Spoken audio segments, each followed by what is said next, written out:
UFC 229 is this Saturday. Khabib Nurmagomedov, Conor McGregor. Let's look at what makes Khabib such a dangerous fighter. Habib Nurmagomedov. People are scared of this guy. His grappling is literally on another level. He's got great takedowns. He has more takedowns in one fight than anybody ever. Against Trujillo, Nurmagomedov turned in a UFC record 21 takedowns. Also, it's not just that he takes you down, it's what he does when he takes you down. Brutal ground and pound, tempered with effective control. There's no magic to his takedown. He's just tenacious with it. He just keeps going after it. He always controls and yet still does damage. So he does the positioning, which a lot of times can be boring and get you stood up, but then he comes in with very effective strikes, so you're not gonna get stood up, so he can ride you into the fence. And that wrestling ride, you just feel the physical pressure of Khabib. Take the energy right out of him. Just break you. He's great at different types of wrist and hand control to set you up for strikes.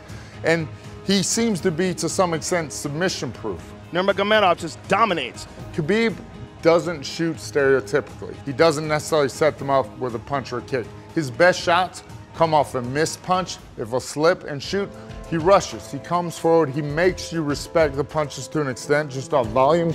And the second you commit back, he goes down, he transitions, and he's immediately on top of you.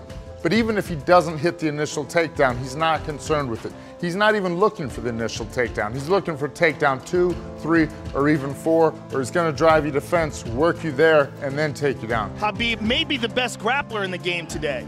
Maybe the most dominant, and again, in one of the most talent-stacked divisions, this guy mauls everybody. If you look at what makes him great, it is actually the same thing that makes Daniel Cormier great. The ability to commit to a takedown. So you're gonna hit from different angles. Once you hit, it's what you do then. Do you peek out? Do you turn the corners? Do you transition to a different takedown?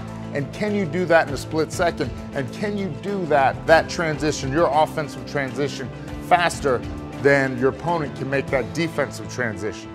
And in Khabib's case, it's almost always yes. All right, I was Forrest Griffin. That was my breakdown of UFC 229. I didn't tell you who I thought was gonna win. I gave you some information. Check it out and find out who wins for yourself. October 6th, UFC 229,